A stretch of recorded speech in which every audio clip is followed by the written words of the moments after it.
Mark Felt was one of the greatest whistleblowers of all time, and you probably never heard of him. Mark Felt played a crucial role in uncovering what really happened at Watergate. So what was Watergate? The Watergate scandal began on the morning of June 17, 1972, when several burglars were arrested in the office of the Democratic National Committee, located in the Watergate complex buildings in Washington, D.C. These were no ordinary burglars. They were caught connected to the President Richard Nixon's re-election campaign and were caught wiretapping phones and taking documents. Nixon took many steps trying to cover up the crime, but thanks to Bob Woodward and Carl Bernstein, with the help from Mark Felt, Nixon was forced to resign. The Watergate scandal has continued to change the way we look at American politics forever and taught us to question those in authority. Mark Felt was born in 1913. He began his professional career with the FBI in 1941. He was loyal to J. Edgar Hoover, the FBI's director for life. Under Hoover, the FBI grew into a powerful independent branch of the justice system. In 1971, Felt was promoted by Hoover to the third-ranking position of the FBI. Hoover died the following year, and President Nixon appointed Patrick Gray as the new FBI director. Felt said Nixon appointed Gray because he wanted a politician in Hoover's position to turn the FBI into an adjunct of the White House machine. During the early 70s, a radical terrorist group known as the Weather Underground bombed several federal buildings.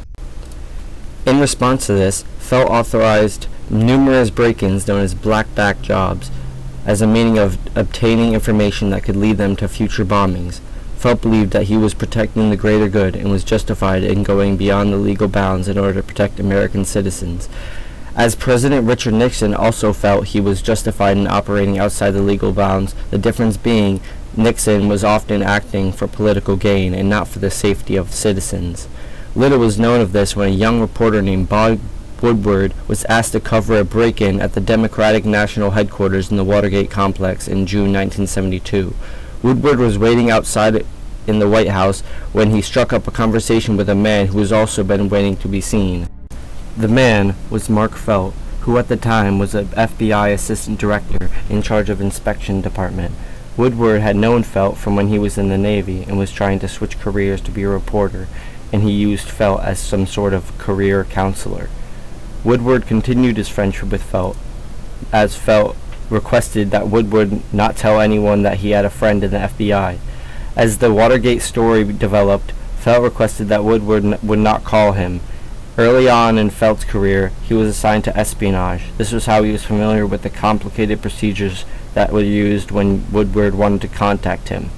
For Woodward, a flower pot with a red flag in it was moved. For Felt, a clock was drawn on a certain page of the New York Times that was delivered to Woodward's apartment. The hundreds of stories that Woodward and his partner Bernstein came up with were the result of investigative reporting, but Felt provided important guidance and direction for the young reporters. Everything Felt said was on deep background, which meant he could not be identified or quoted in anything that he said. This gave rise to the infamous nickname Deep Throat that was used by the Washington Post editors to refer to Woodward's secret source. For 6 months, Felt had been meeting with Woodward, but in an FBI memo from 1973, Felt criticized the Washington Post and ordered an immediate investigation into the leaks. Felt put himself in charge of the investigations unto his own misdoings. For the entire Watergate era and for the following decades to come, Woodward and Bernstein kept the identity of Deep Throat a secret. In June of 2005, Mark Felt revealed himself in an article called "I Am the Guy They Called Deep Throat." Felt did what he did because he was unhappy with Gray's connection to the Nixon administration, and Felt saw a tragic change in the FBI as he once knew it under Hoover. At the risk of his own reputation and career, Felt helped bring an end to a dark episode in the American history of presidency.